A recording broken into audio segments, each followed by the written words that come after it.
राजधानी दिल्ली जहां हर दिन लाखों लोग सुरक्षित जीवन की उम्मीद लेकर रहते हैं, वहीं साउथ दिल्ली का एक पॉश इलाका सीआर पार्क कल रात खून से लाल हो गया। एक ही परिवार के दो लोगों की बेरहमी से हत्या और वजह पैसे का विवाद और सालों पुरानी दुश्मनी। लेकिन इस कहानी का सबसे डरावना सच कातिल कोई बाहरी नहीं बल्कि पड़ोसी ही निकला। यह सनसनीखेज डबल मर्डर शुक्रवार 17 अप्रैल की रात करीब 9:30 बजे हुआ, जब सीआर पार्क पुलिस को साकेत स्थित मैक्स सुपर स्पेशलिटी अस्पताल से एक इमरजेंसी कॉल मिलती है। कॉल में बताया जाता है कि तारा अपार्टमेंट अलकानंदा से 3 लोगों को गंभीर हालत में अस्पताल लाया गया है। सूचना मिलते ही पुलिस मौके पर पहुंचती है और एक ऐसी कहानी सामने आती है जो दिल दहला देती है। अस्पताल में डॉक्टरों ने 62 वर्षीय राकेश सूद और उनके 27 वर्षीय बेटे करण सूद को मृत घोषित कर दिया। दोनों के शरीर पर चाकू के कई गहरे वार थे, जो यह साबित करते हैं कि मामला बेहद क्रूर और जान लेने की नीयत से किया गया था। वहीं उनके चचेरे भाई राहुल गंभीर रूप से घायल है और उनका इलाज जारी है।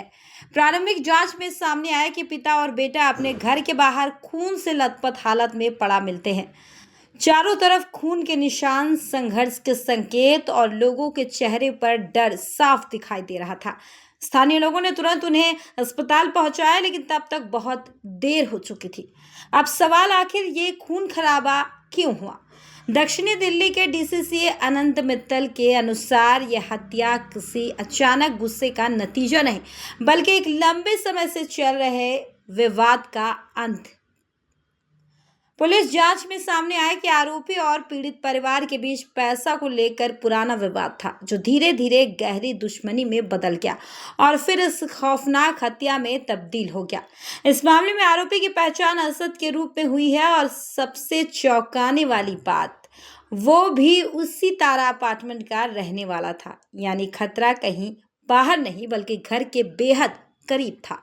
पुलिस ने तेजी से कार्रवाई करते हुए आरोपी को गिरफ्तार कर लिया है। उसके खिलाफ सीआर पार्क थाने में हत्या और अन्य गंभीर धाराओं में एफआईआर दर्ज कर ली गई है।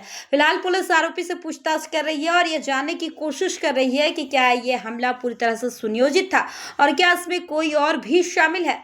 इसी बीच दिल्ली के सुल्तानपुर इलाके से भी एक और दिल दहला देने वाली घटना सामने आई। यहाँ एक नाबालिग लड़के रोहन की चाकू मारकर हत्या कर दी गई। मृतक के भाई मोहित का आरोप है कि आरोपी पहले भी रोहन पर हमला कर चुका था, लेकिन उस समय मामला दबा दिया गया।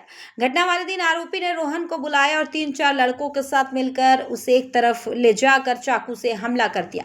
स्थानीय महिला सुनीता के अनुसार पहले भी इस तरह की घटना हुई थी, लेकिन समझौते के नाम पर मामला खत्म कर दिया गया था। अब परिवार का आरोप है कि यह हमला पूरी तरह से सुनियोजित था। सीआर पार्क की इस वारदात के बाद पूरे इलाके में डर और गुस्से का माहौल है।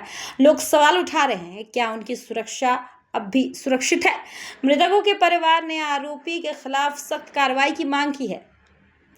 एक छोटा सा विवाद, 2 जिंदगियां खत्म और कई जिंदगी हमेशा के लिए बदल गई। सीआर पार्क की यह घटना सिर्फ एक अपराध नहीं बल्कि उस चुपचाप बढ़ती नफरत की कहानी है, जो अगर समय पर रोकी ना जाए तो खून में बदल जाती है।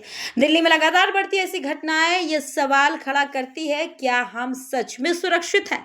फिलहाल पुलिस जांच में जारी है और इस केस में आगे और भी चौंकाने वाले खुलासे हो सकते हैं।